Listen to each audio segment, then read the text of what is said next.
नमस्कार, मैं हूं आपके साथ डॉक्टर गौतम पांडे और आप देख रहे हैं जीपीएन बिहार, सच्ची बात सटीक विश्लेषण। दोस्तों, जैसा कि हमने पिछले वीडियो में आपको बताया कि 18 मई को जन स्वराज पार्टी ने बिहार बदलाव हस्ताक्षर अभियान की शुरुआत पूर्णिया में की। पूर्णिया में हुए इस अभियान में न सिर्फ जन स्वराज पार्टी कार्यकर्ता बल्कि कई अन्य लोगों ने भी हिस्सा लिया और सरकार की नीतियों के खिलाफ हस्ताक्षर किए। अभियान जिला अध्यक्ष बंटी यादव की अध्यक्षता में चलाया गया। अभियान स्थल पर एक छोटे से मीडिया ब्रीफ के बाद हमने जन स्वराज से जुड़े कुछ प्रभारी और कार्यकर्ताओं से इस अभियान के उद्देश्य के बारे में जानने की कोशिश की। उन लोगों ने इस अभियान के बारे में क्या कुछ कहा, आइए देखते हैं। तो अभी जिस तरह से जैसे हम बात कर रहे थे, खासकर हम बात करेंगे जाति जनगणना की, तो आपको क्या लगता है कि जाति जनगणना देश में होना चाहिए? क्या इससे बदलाव होगा कुछ या बिखराव होगा समाज में? बताइए। देखिए, जातीय जनगणना बदलाव और बिखराव की बात नहीं है। जातीय जनगणना किसी उद्देश्य की पूर्ति के लिए किया जाना चाहिए। बिहार में 2022 में जातीय जनगणना किया गया। बिहार सरकार के द्वारा 500 करोड़ रुपए की राशि का खर्च किया गया, जो कि आम पब्लिक के पॉकेट से आता है। वो पैसा किसी का पर्सनल नहीं है।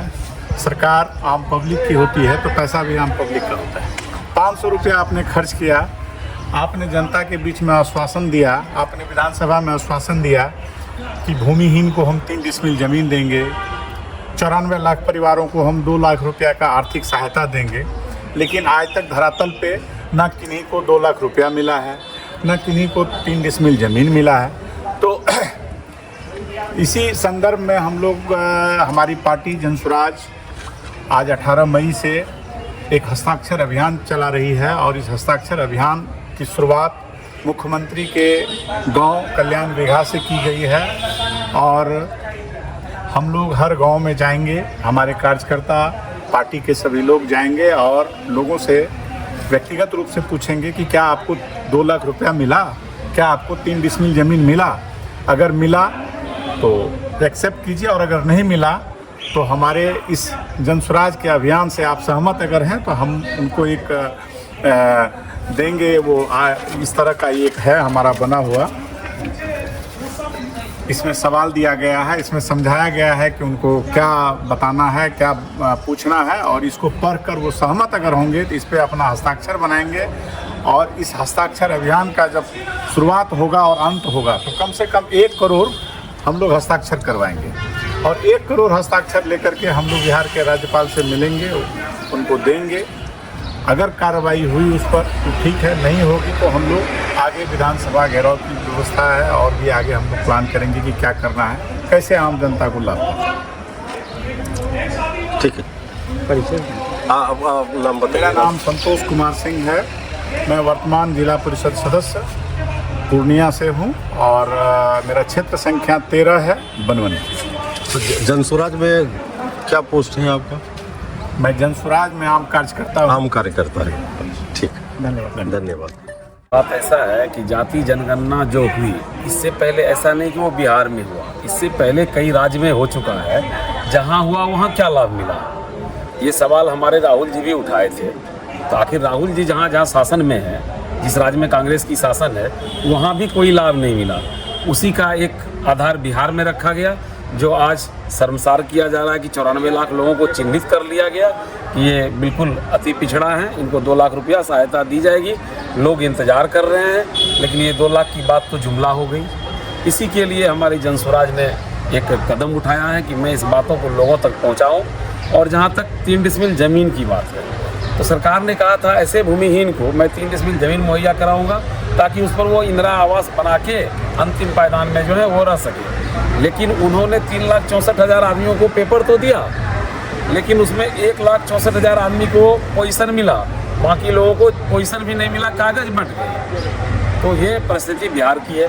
इसी मुहिम को चलाने के लिए हमारे आज प्रशांत किशोर जी सूत्रधार मुख्यमंत्री की गांव गए, जहां की एक दुर्भाग्यपूर्ण बात मैं अभी तक सुन रहा हूं कि पूरे गांव को नाकाबंदी कर दी गई है और लोगों को जाने नहीं दिया जा रहा है। तो अरे जा रहे मुख्यमंत्री जी उनके गाँव, लोग जा रहा है ताकि पूछने के लिए कि आप कम से कम गांव से तो लगाव जरूर रखते होंगे, गांव में आप ये सब काम किए हैं कि नहीं किए हैं। इसी के लिए हमारे सूत्रधार वहाँ गए हैं और मुझे उम्मीद है कि जरूर गांव के लोग उन्हें बताएंगे। और इसी के तरह से इस तरह से आज पूरे राज्य में हर एक जगह ये हस्ताक्षर अभियान की शुरुआत की गई, जहां हमारे अध्यक्ष जी का निज गांव जो है रंगपुरा, यहाँ से इसकी शुरुआत की गई, उसी की ये एक कड़ी है। अमरनाथ उपाध्याय, पर्यवेक्षक जनसुराज और कार्यालय प्रभारी। धन्यवाद। तो राहुल गांधी जी जब पूर्णिया आए थे तो ये रंगभूमि मैदान में इन्होंने कहा था कि मैंने बोला था नीतीश कुमार को जाति जनगणना करने के लिए, जो बिहार में हुआ था। तो फिर अब दोबारा से वही जोर दे रहे हैं कि जाति जनगणना होनी चाहिए, जिसके लिए कि अब प्रधानमंत्री भी मान गए हैं, बट उनका टर्म कंडीशन क्या होगा ये तो बाद में पता लगेगा। तो आप राहुल जी के बारे में क्या बोलना चाहते हैं कि भाई एक बार जब हो ही चुका तो दोबारा क्यों?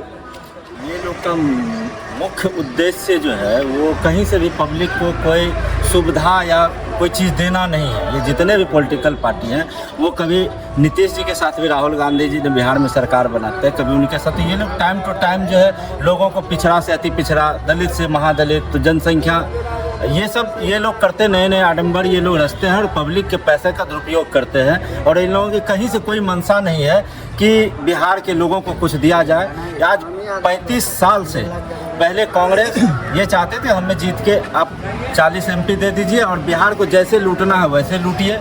तो राजद वाले ने पूरे बिहार को आज 15 साल लूटा, उसके बाद 20 साल। आज नीतीश जी को भाजपा वालों ने यहाँ खुली छूट दी है कि आप सिर्फ हमको यहाँ से MP चुन के दीजिए और बिहार को जैसे लूटना है वैसे लूटिए। इन लोगों की कहीं से कोई मंशा नहीं है, वो चाहे जनगणना के माध्यम से हो या इंदिरा आवास हो या भूमिहीन को 3 डिसमिल, इन लोगों कहीं से कोई मंशा ही नहीं है कि आम पब्लिक को कुछ मिले। जिसका आज आप एक एक गांव जाइए तो स्कूल में बिल्डिंग बन गया है लेकिन उसमें शिक्षा नाम की कोई व्यवस्था नहीं है। स्वास्थ्य केंद्र बन गया है लेकिन उसमें स्वास्थ्य नाम का कोई सुविधा नहीं है। आज एक भी डॉक्टर किसी गांव में नहीं बैठते हैं। अगर बैठते हैं तो आप जाइए, आप पत्रकार हैं, आप लोगों से आग्रह है कि एक एक पंचायत में जाके इसका सर्वे कीजिए।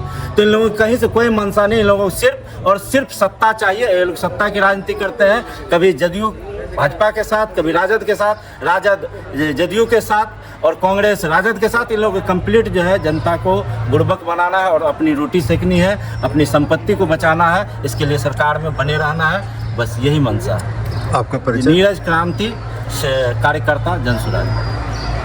जनगणना की जहाँ तक बात चल रही, एक बार तो जनगणना हो ही चुकी 2022 में।